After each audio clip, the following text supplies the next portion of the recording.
The discussion will be moderated by Faizal Karmali. Hello, Faizal.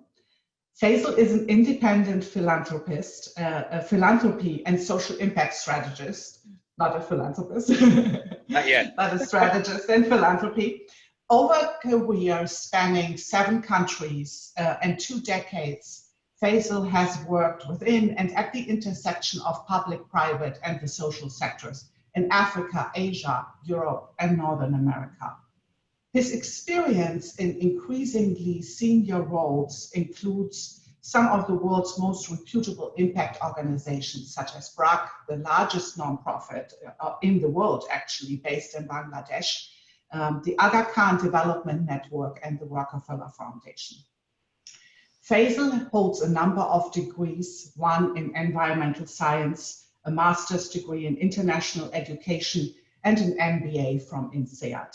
He is also an avid storyteller and fiction writer working on his first collection of short stories and poems. Faizal, with any further ado, over to you. Thank you, Claudia, for such a kind introduction, and to you and Cloudera for inviting me to moderate this important conversation. I'm not a philanthropist just yet, but I can aspire, as we all can. My role today is primarily to unlock the insights of our brilliant panelists, so I'm going to keep my own commentary to a minimum. I will start, however, by saying how important I think it is that companies like Cloudera participate in the discourse of societies in which they operate and provide opportunities for staff and leadership to engage with ideas of importance to them. Today's panel is a great example of Cloudera doing just that. Seeing so many individuals tuned in today, I see we're nearing 200, is a sign that this topic is of interest to so many people who work at Cloudera. It'll quickly become clear to everyone how deeply thoughtful and deliberate our panelists are about the topic of racial justice and racial equity. Each of them engages with the issues from a unique angle, though as with many systemic problems, their work surely overlaps and complements one another. Let me start by introducing them. First, we have Jacqueline Patterson. Jackie is the director of the NAACP Environmental and Climate Justice Program, which she will tell us more about. The program works at addressing many practices that are harming communities nationwide and worldwide, and the policies needed to rectify these impacts. She's worked as a researcher, a program manager, a coordinator, an advocate, an activist on a wide breadth of domestic and international issues. And they include women's rights, violence against women, HIV and AIDS, racial justice, economic justice, and environmental and climate justice. She serves on a variety of boards and steering committees, including the boards of the Institute of the Black World, the Center for Story-Based Strategy, and the US Climate Action Network. Jackie, that sounds like an incredibly busy calendar to manage. Thank you so much for joining us.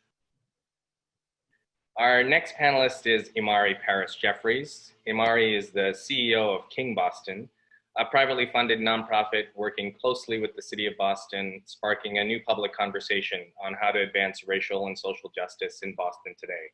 We'll learn more about that in a moment as well.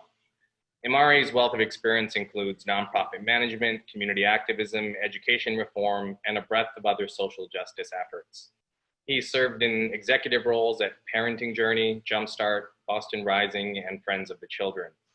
He's a 3-time graduate of UMass Boston, is currently pursuing a PhD, and is a military veteran. I feel very fortunate to be part of a conversation that includes Imari. Thank you, Imari, for joining us. Finally, let me introduce Nick Turner. Nick is the president and director of the Vera Institute. Under his leadership, Vera is pursuing the core priorities of ending the misuse of jails, transforming conditions of confinement, and ensuring justice systems are more effectively serving America's growing minority communities.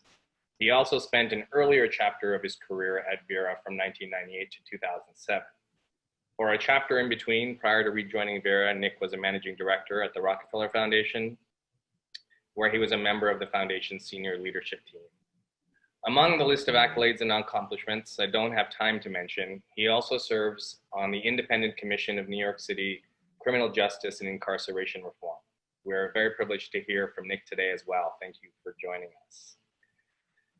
Perhaps we can begin by giving everyone participating today a better sense of your organizations. The landscape of civil society organizations is very wide, includes a lot of topics. Today, we're focused on racial equity, racial justice as an issue. It in and of itself is very complex and multifaceted, and each of your organizations approaches aspects of the issue from different but sometimes overlapping angles. Let's start with you, Imari. Perhaps you could tell us a bit more about King Boston, its mission and goals, and what your organization does more specifically. Thank you. Thank you for having me today. I'm so excited to be on this panel and seeing everyone's faces. I love the format where everyone's included. So it's like a Brady Bunch, and you can get the feedback if you're saying something that doesn't make sense. So I absolutely love it. King Boston is a new initiative in Boston. And I say we're working on this holy trinity of work right now. We're in the midst of building a 3-story memorial in Boston Common, which is one of our country's oldest parks, to honor the kings. And so in this national discourse around removing monuments, Boston will be one of the first cities to reimagine our space, our monuments, and who we memorialize in our city. Alongside of that, we are building a community-based research institute. And so Boston, as the 4th largest college city in America, certainly has room for one more research institute centering race. And so we have Ibram Kendi's Institute at BU, which is located down the street. But this one's a little different, where we look at ourselves as the community note takers. So there'll be a space for us to do research. But there's another space for us to convene. Boston's a city that is resource rich and coordination poor. And so there's got to be a space to marry unapologetic work around racial equity and social justice around economic justice. And the Research Institute is created to do that work. The last of our 3-part trinity is the Embrace Summit. And so if King Center is our Aspen Institute, the Embrace Summit is our Aspen Ideas. And so the discourse around anti-racism in the country is cornered in 2 buckets. One bucket is this very pragmatic policy, research, organizing space, and that's where the King Center works. The other is around well-being, joy, music, and the arts. And so the Embrace Summit is the space where that exists. It's a space where we can focus on truth and reconciliation, and also understand how joy and well-being is an important part of anti-racist discourse in the country. And so those are the 3 parts of King Boston. And I think as we engage in this conversation, the way that I think about conversations of equity centering in both systemic and pragmatic things that folks can do, and well-being and joy aspects of our humanity. And so as we talk through this and share ideas, that's one of the places that I think I can contribute in this conversation. Thanks, Imari. I'm sure you've already started to trigger some more intrigue to learn more from everyone joining us today. Jackie, the NAACP is now over 110 years old, and it's been a major driver of discourse and change related to racial justice and racial equity since its inception. Can you tell us a bit more about the focus of the environmental and climate justice program at the NAACP, why it started, what does the program aim to do in the wider context of the NAACP?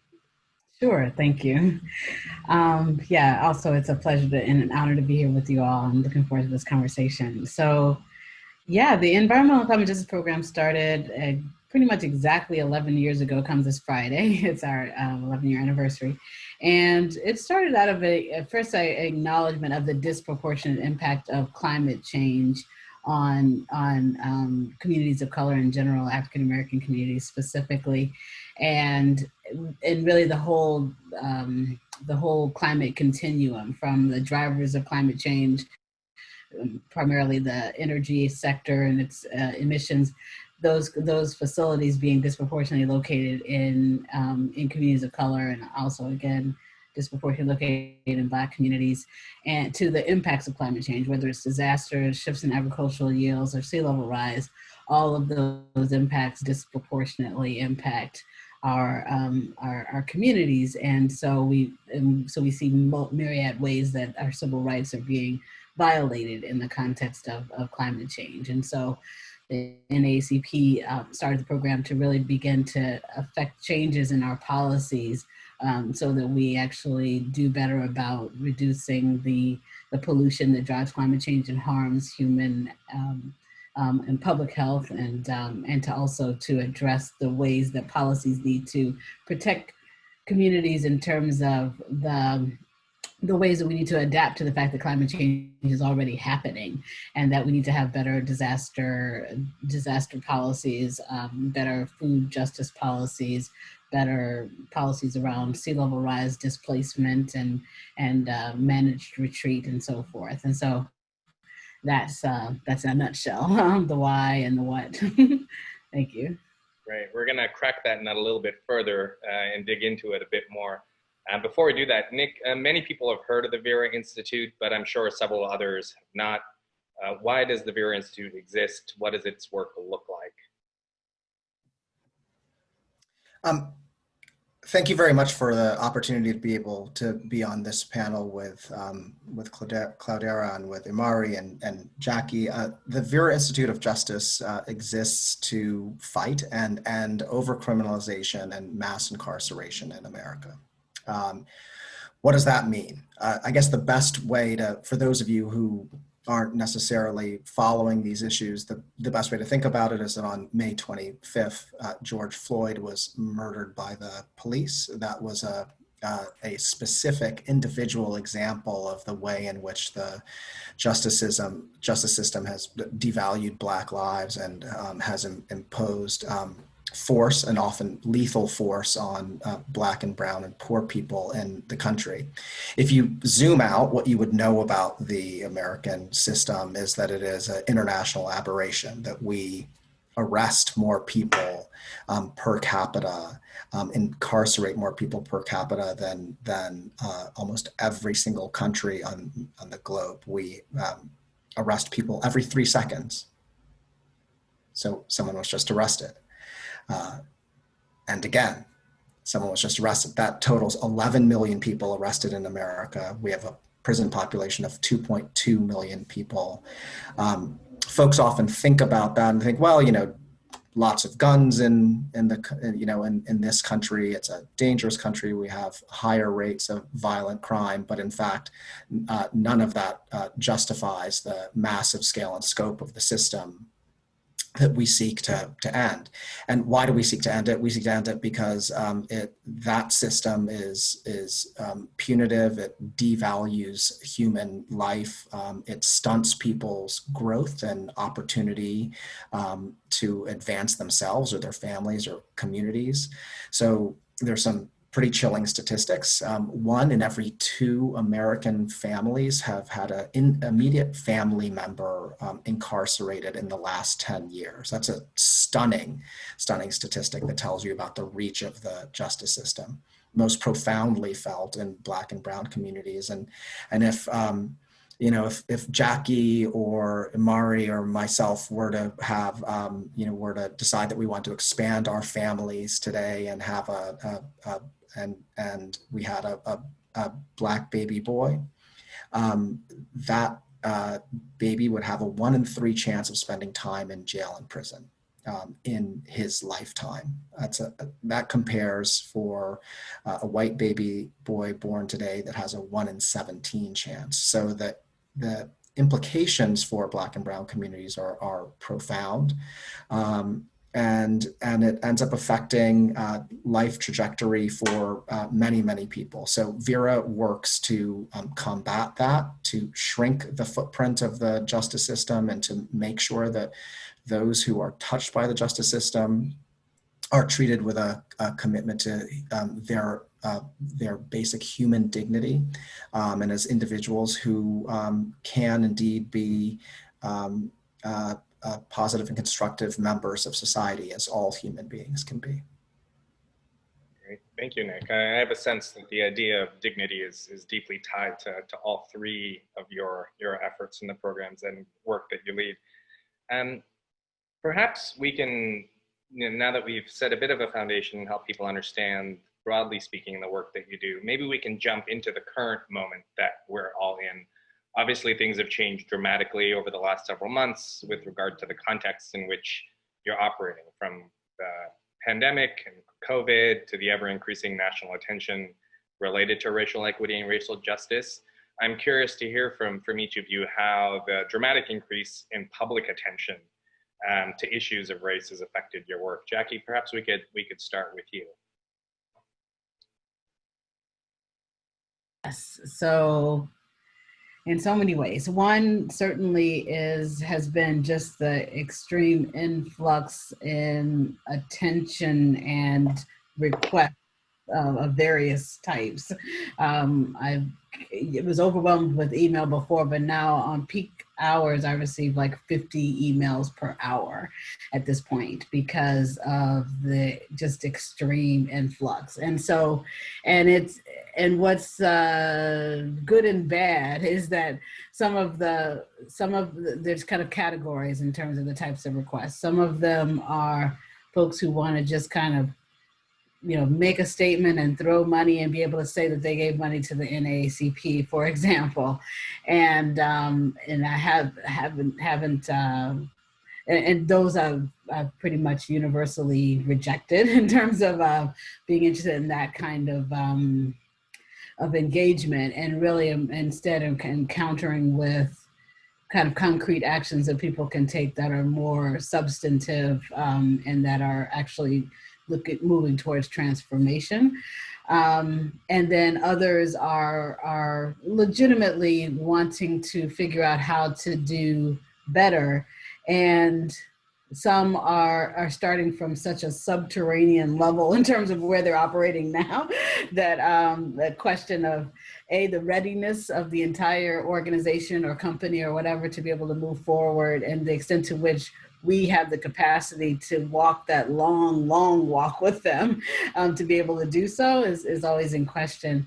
And then there's folks who have been trying all along, but really recognize that their efforts have fallen short, and that there is an openness and a deep commitment, and then us really kind of trying to work with them on moving forward in a different way. And so those are kind of external. And then internally, one of the transitions that we're seeing is that all along we've had the kind of issue with always being so under assault as communities.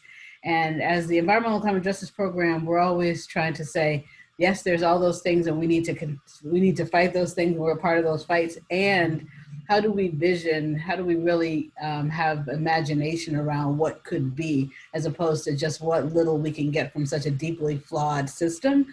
But the movement that we're seeing now, the allyship that we're seeing now, the progress we're seeing now around restructuring police departments and so forth, have given to folks a level of, somewhat cautious hope in some cases. Others feel like this could just be more of the same, just a little bit amplified. But some folks are saying, okay, now we are interested in asking for bolder things and dreaming big for what should be, as opposed to just the little that we think we can get.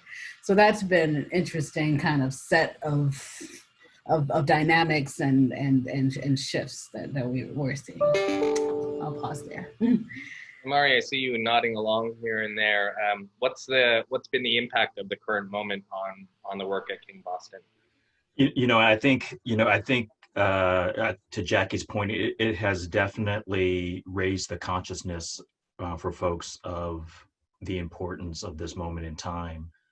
I think especially here in the States, where a lot of stay-at-home orders have allowed us to be still and to do the type of reflection we normally don't get to do, in both understanding how we might need and want to support our own families, and bearing witness to how systemically certain groups of folks, particularly BIPOC communities, are unable to provide and have access to the general supports that a lot of us have taken for granted or have at our disposal. And so I think, I feel like King Boston has sat in the center of that and participated in that as an active participant. I think we've also been engaging in a lot of conversations, and so what I would say is happening is that many of us are having these epistemological fractures in our identity.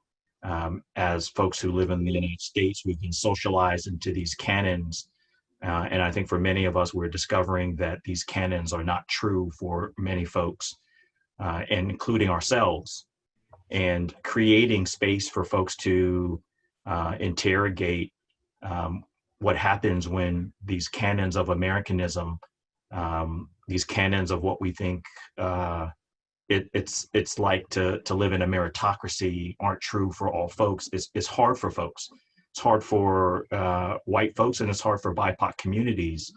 And so I think that's been another piece, is holding space for folks to interrogate these things. And then I think lastly, the resources and this moment in time where I would say a year ago, you might get sent to HR if you talked about systemic racism at work. People would look at you like you were crazy. It would stop the meeting and it would get real awkward. And I think we've seen this emergence of equity statements coming from companies. Ben and Jerry's, your local gym, your dry cleaner has an equity statement, right? It's pasted on the door. And so I think folks have wanted to engage in this moment as well in the best way that they can. And I think we've been attempting to hold the space and asking donors and investors to not fund us in typical ways where we're expected to come up with solutions. So for example, I was meeting with folks who want to invest in King Boston, and they want to know what was our vision for 5 years. And instead of doing what I think a lot of nonprofits normally do, which is to paint a vision, to do the dance, I believe, as others, we're in this moment in time where we have to speak an honest truth and engage people as a part of the dialogue. Racism is like cancer, and nonprofits and organizations that are doing this work, individuals, chief development and chief equity officers are like scientists. We actually don't know the answer to solving cancer, because if we use canons that we're used to, we're going to come up with the same solutions. We have to interrogate those old canons and create new ones around equity and inclusion and anti-racism. And so if funders expect organizations to create solutions based on old canons, we're going to replicate systemic racism. And so I think the moment in time it's calling for individuals like the folks in this call, and organizations like King Boston, the NAACP, the Vera Institute, to establish new canons for organizations to fund us unrestrictedly, like scientists, to fail and come up with new solutions, and new solutions that address both systemic ways that racism perpetuates itself and the ways that joy and spatial justice is subjugated as a part of racism. Spatial justice and the lack of joy has folks feeling bad about relaxing or self-care. We're in a society that has us feeling bad about this. And that's another way that racism impacts all of our psyches. And so I think that's what I've seen these two conversations emerge again, both this pragmatic conversation and this interrogation of canons, and people searching for new canons as part of our work lately. Thanks, Imari. It's definitely an issue where all three of your organizations have probably over decades, or as long as you've been around, been battling for, eyeballs and ears to pay attention to, and now you've got massive national attention. Nick, maybe you could add to this and kind of help highlight what sound like a mix of challenges that are new because of the attention, but also opportunities that have surfaced because of this attention. Yeah, I mean, I'll begin by saying that in fact there, the eyeballs and the attention is at a level that we haven't seen before. I mean, we obviously I'm sitting here in Brooklyn and I'm looking out over Grand Army Plaza, which was the meeting place of protests against police violence. and in support of Black lives for well over a month. And these were the largest protests. I think the estimates were 16 to 25 million people in this country protested. And I think everyone who's on this panel probably comes from not just the panel, but in the audience comes from a country where, you know, the protests were truly international. And so it was a massive outpouring of support for Black lives, a recognition of, you know, being able to watch the 8 minutes and 46 seconds of that video where George Floyd was killed.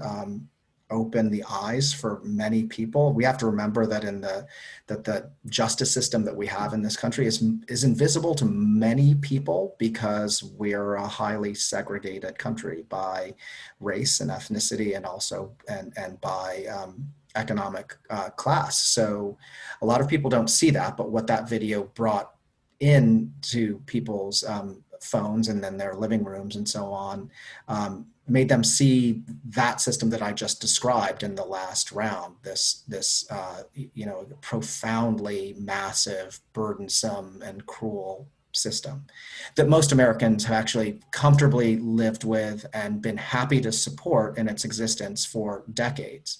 I mean, we didn't get here because we had to. We got here in America with a system of its size because we chose to. It's a product of democracy. And we elected leaders, governors, legislators, mayors who were happy to plow money into that system, happy to pass zero tolerance laws to expand sentences for people. And so we're at frankly, a moment of truth, as there has been a massive awakening and a witnessing of what the system can do to human life, and that creates curiosity in people's minds, and they try to understand it more. The question for us, I think, is whether what we saw this summer is a sugar high, or whether it's something that is going to be sustained. I am an eternal optimist, despite the history of race and racism in this country. But I believe that we are at a point in time where, in fact, more Americans have seen the challenges for the system and are ready to take action and to change policy that will eventually end up shrinking the system that we have. So I'm hopeful, but I've been disappointed before, and I think the last thing that I will say is that it is that it's a marathon. In order to reduce the extent to which people are incarcerated in the country, or to shrink the size of the police force and deliver public safety in a way that is more appropriate, which is in fact by providing more public health solutions to public health problems, which are often at the root of conduct that's deemed criminal, we're going to have to change the way we invest in things in this country, and we're going to have to transform the policy rubric well beyond criminal justice. And so it'll take many election cycles and the building of a movement. I'm very happy that I've been invited to speak on this panel, and that Cloudera has deemed this an important topic, because it only changes if the 193 people who are on this, listening right now, learn, take action, vote differently, express views. It's a function of democracy and general action. Otherwise, it will all remain the same. Yeah, you use the word visibility, and I see that we are getting, as a society in general, a better sense of how widespread and systemic the problem is. But we generally hear about it in the sweeping system language and can forget about the lived experience of people grappling with the issues that each of your organizations are trying to address. And I was hoping maybe, again, because if we're, as an audience, maybe some of us don't grapple with this on a daily basis, or aren't one of those 1 in 2 families that have been personally affected by, an incarceration issue or the criminal justice system. And maybe Jackie, I'll start with you. Is there a story you can share that can kind of help the audience and the participants better understand what the lived experience of climate injustice looks like as a BIPOC or person of color, and what that means from an individual level versus something at the system level, which we've heard about so far? Yeah, thank you. So an example, I would say, on one end of the continuum would be the Ile de Jean Charles Band of the Biloxi Chitimacha Choctaw tribe that lives in southern Louisiana. And that community has been displaced by sea level rise and climate change. It's a community where the relationship to the land, the relationship to the water is not only, you know, just what we all have in terms of where we live, but it's also has spiritual and traditional ties and so forth to you know, to the culture and cultural ties. And so now for those families, they have been inundated with water from sea level rise, and their land is no longer inhabitable. So the land that they've occupied for generations and generations, as one of the few indigenous groups that have been able to stay on their land versus folks who have been driven off of their land from, you know, by the you know, colonization of the United States, are now being forced because of another extractive action of the United States in terms of our harmful emissions that have resulted in climate change. And so people are moving away from their ancestral lands now as a result of their land just being overtaken by the water. And so that is certainly a real example that I would give. Great. Imari, maybe from you, I mean, I recognize that, you know, of the many prongs of King Boston's work, one is connected to a Center for Economic Justice. What does economic injustice look like as a lived experience? Is there a story you can share? Yeah, and you know, the center is you know, rooted in one of King's campaigns. So one of the least known stories about both of the Kings is that both Dr. King and Mrs. King met while they were college students in Boston. So Boston is the fourth largest college town in the country. The other three college towns mirror population sizes of our country. And so New York is the largest college town, LA is the second largest, Chicago is the third, and then Boston. So Boston's fourth largest city, or ninth largest city in the country, fourth largest college town. The Kings met here during the 50s. And so their story about meeting each other originates in our city. And so there's roots here. They came back in '65 as a part of one of their many campaigns to march with Boston leaders in the 1965 Freedom March. And so in the 1965 Freedom March, they marched for 4 reasons.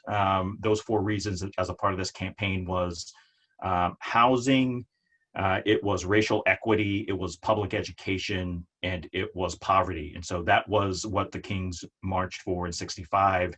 It is the 4 pillars of the King Center's current work. The pathway to economic justice is paved through those 4 pillars. And so what does something like housing have to do with economic justice? And so in February, there was a story in the Boston Globe, some research that came out of one of our local universities that said Black applicants for apartments are 3 times likely not to get their calls returned and 4 times likely not to be able to even rent the apartment. They don't even get the opportunity to rent the apartment. And so we know that housing security and spatial justice is one of the ways in which equity or inequity and racism shows up in ways that we don't think about. So you go and you try to apply for an apartment. I'm sure, like in some of the major cities that folks are on this call, sometimes you get them, sometimes you don't. But this is done systemically for people of color, for Black folks. So much so it creates a level of insecurity, It creates a level for folks who have to move and are transient. They're not able to create stabilization in their housing to build wealth. And so people don't think of not being able to rent an apartment as racism, so indirectly, but not having stable housing is ways that racism shows up, and it prevents people from building wealth. For most people who own their place, home ownership is one of the surefire ways, two ways really. One is having life insurance so that you can pass down to your family. Another way is owning a business that you can pass down to your family. The third way is home ownership. And so when people own their homes, they can pass these homes to their family members, to their children, and that is a way that wealth is transferred intergenerationally. And so when folks are redlined, when folks are denied access to home ownership, when folks are not able to take out the equity to afford their children's college education, home ownership becomes more than just a place where you lay your head. It becomes a way in which racism is manifests itself over and over and over again. And so when we're talking about spatial justice, a city like Boston is in the epicenter of displacement and spatial justice. We're in 2020 being this fantastic year, as we're all celebrating this year.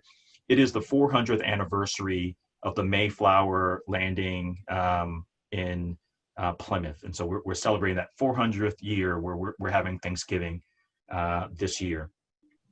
Boston's the epicenter of displacement, and so our history of our country's displacement and racism. And you've heard of the New York Times 1616 project. This is the 400th year of the Mayflower landing, the epicenter of displacement in our country.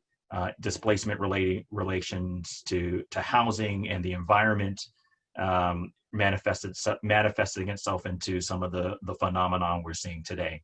And so this history of displacement and redlining is one of the things that I think we're working towards and we're seeing in this current work. I recognize that we're feel like we're just scratching the surface and we're inching up on the time for the participants to be in breakouts, but I've got a couple more questions I just want to tee up so that we can give the participants some more to dig into when they speak in their groups. You know, we talked about these issues being long-standing and repeating themselves. I want to kind of introduce a couple terms just so that people can understand them in this learning opportunity. Nick, one of the kind of phrases we hear related to repeated challenges is this idea of a school to prison pipeline. What is it? Why does it exist? And what do we need to do to start to address it? Well, a school to prison pipeline, there are two dimensions of it, and I'll speak to those in a second. I do want to put the personal touch, because you spoke a lot about and I spoke about these huge numbers in America in terms of imprisonment and arrest. And I want to tell everyone a story, just a quick story about a colleague of mine named Sean, who at the age of 19 was convicted of a crime, spent 24 years in prison. Those were 24 years when I was going to college, and then living and working for 4 years, and then going to law school and building my career. And he lived in an environment of brutality and boredom and intense isolation. He was lucky enough to be housed in a prison where the warden actually cared about rehabilitation, which is completely different than what happens in most prisons in the country. And he was able to actually get his bachelor's degree and his master's degree because a university partnered with the prison, not because as a public entity, the state of New York believed it was important to provide education to someone upon their release. He got released and he was sent back to his home in the Bronx. With basically a bus ticket and less than $100, and a parole officer to watch him to make sure that he wouldn't make any mistakes. He's now working for Vera, and he's an amazing individual. And I wanted to tell that story for a second because I just thought it's really important for people to understand. You know, Imari made this point about wealth creation that and how Black people have been so unable to build wealth in this country, and it's a product of redlining and so on. There's a statistic actually where if you spent time in prison, the cost of that to you in terms of future income over your lifetime is $500,000.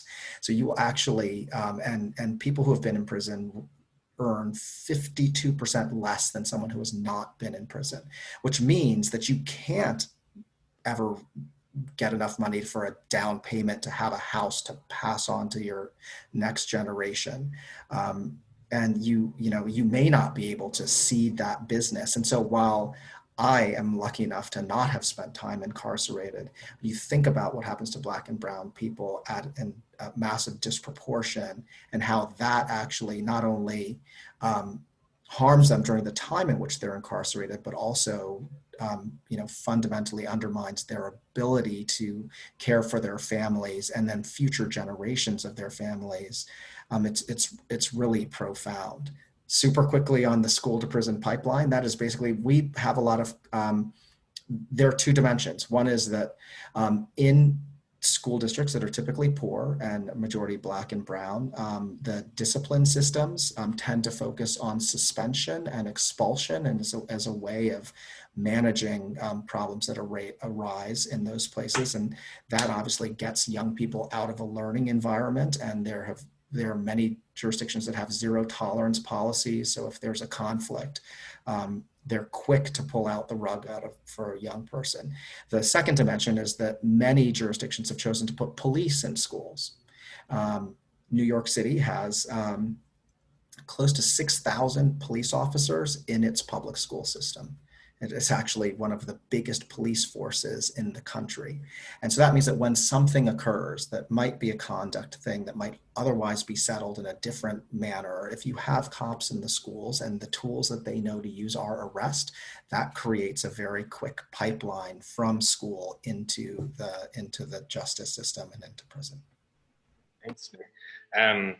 I'm going to squeeze in one more question before I hand over to Sarah, who will introduce the breakouts, and then you'll, as a panel, not be let off because you have participants who I'm surely will have a series of questions following the breakout. But the one thing I did want to ask each of you was that, in many cases, this issue can feel very domestic and US related. Cloudera staff are located around the world, many of them outside the United States. And maybe we'll start with Jackie. Can you share what you think individuals outside the US can learn from the issue as you're grappling with it here in the United States? Yeah, thank you. So we have a partnership with the Pan-African Climate Justice Alliance, and we are working with them on, we've launched this global Afro-descendant initiative on environmental and climate justice. And it's really connecting folks of African descent in the United States with folks on the continent, but also other African diaspora groups in other nations. And the idea is that we would have a common policy platform, recognizing that even in the United States, as we seek to, let's say, move away from coal, and we are successful now in closing several coal-fired power plants, but as we do that, then we see now an uptick in coal exports. And so we really need to have a common global agenda around these issues so that we eliminate these industries, not just, have the kind of global version of NIMBY, which for folks who might not know is not in my backyard. So that refers to when, if I say I don't want a coal plant in my backyard, it might go to somebody else's backyard in the United States. But now we export the polluting practices and materials. And so we need to make sure that we have kind of global compacts, and so that we're kind of creating no quarter for these things. Same thing with natural gas. Now that as we try to move away from natural gas, then we have now this uptick in LNG, liquefied natural gas exports. And so we just want to make sure. Then also, also, even as it relates to immigration policy, we know that in the United States is 4% of the global population, but 25% of the emissions that drive climate change. And yet we have these horribly punitive and immigration policies. And so how do we work together to collaborate around immigration policy so that we establish more of a sanctuary, like a global sanctuary set of policies and practices, as opposed to these punitive practices that we in the United States are engaging in. So those are a couple of examples, but certainly around fossil fuels and around immigration are two places that I would give. Yeah. Thanks, Jackie. Nick, you referenced mass incarceration as feeling like a very American challenge that is unique in the US. Are there lessons you think others could keep in mind, even if they don't live here in the US, from the work that Vera does and that you lead? Well, there are, I mean, there are on some level two schools of thought in terms of criminal sanction on the globe. The U.S. being on the far side of the spectrum with one, which is that criminal legal system exists to punish people and exists to dole out consequence for misconduct. The other perspective, which exists in a lot of Western European countries and in a lot of countries in Asia, is that it is unfortunate if you have to take away someone's liberty for having done something wrong, but at that point in time, that is a penalty enough. So it should be used, incarceration should be used really parsimoniously, so very infrequently, and that it should be oriented around trying to help people succeed when they are released, to try to address the challenges that they have, and acknowledge that the system itself is damaging to even just touch a person. So we want to do it as little as possible for as short a time as possible, and then make sure that when that system does touch people, that it's going to help them to succeed when they are released. And that, I think, is the right way to go. And I think that there are many people that are probably in this discussion that are in countries that are doing things far better than we are in this country. I would encourage you to learn, and to the extent that there's anything that remains of American exceptionalism and lessons that we have to teach others across the globe, and I'm not quite sure that there is. It certainly isn't anything around the way our justice system works. Yeah, great. Imari, just before we move into the group discussions, your organization has the name of a very specific city in it. But I'm sure that there are experiences and knowledge that come from the experience of that place that apply to other geographies. So there are one or two key thoughts that you'd want to leave for people who are in other geographies to as a point of learning. Yes, I'd say, LA Patterson has a book called The Third University is Possible. And while it's centered in higher education, I think the philosophy of the book is important when we think about the work, not just in the United States, but internationally. And so the book talks about three classes of people. And I think this might resonate to folks in countries that have a colonial history. So there's always a colonial leader. There's always an indigenous group, and there's always a slave, right? And so that's the three actors in Patterson's book. And so in every country where we're having discourses around gender and equity and around race, these three actors show up. Who's the colonizer? And so who's in the position of power? And what does that look like?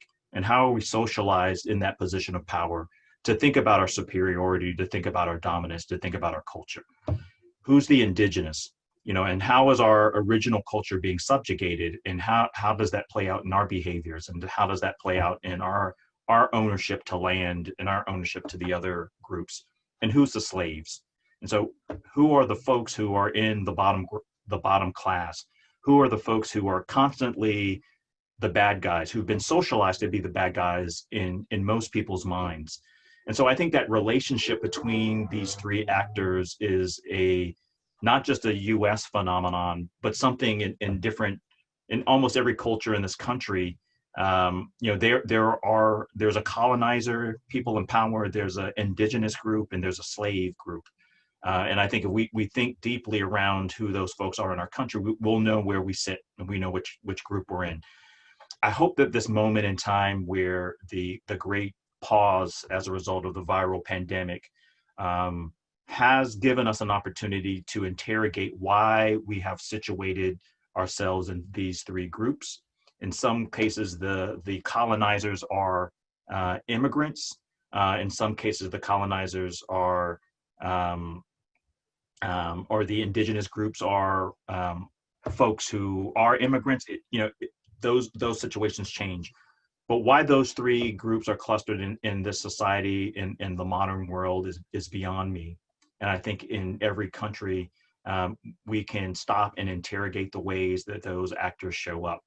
And I think when we do that in other countries, and I think what we've heard in the United States or in this session is us interrogate those three actors, the colonizer, the indigenous, and the slave. We didn't use that language, but that's what we've been talking about over the last hour, and I think it's a relevant conversation around the world. Yeah, and I imagine those three characters in everyone's mind, generates a set of personalities and images and interactions that they themselves have either seen or been part of, knowingly, unknowingly. I feel very fortunate to have been able to be a part of this conversation. The panelists, you're not off the hook. As I mentioned, the participants are going to be coming back to you with questions. But with that, I'm going to hand over to Sarah Shin, Cloudera's Chief Diversity Officer, to introduce the next part of today's session. Couple questions that we've got from the group. Interesting, it's a generations question. How are you seeing younger generations reacting and learning from the current environment? And does it take multiple generations to change biases?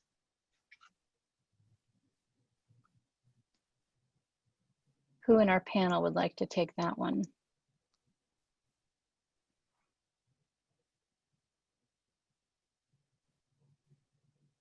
I'm happy to try, Sarah. This is Nick. I mean, I think both in terms of workforce and then in terms of participation in protests in the street, I find myself, and I think many others of our age cohort, find ourselves being pushed by the younger generations, by the millennials or the Gen Zers even, who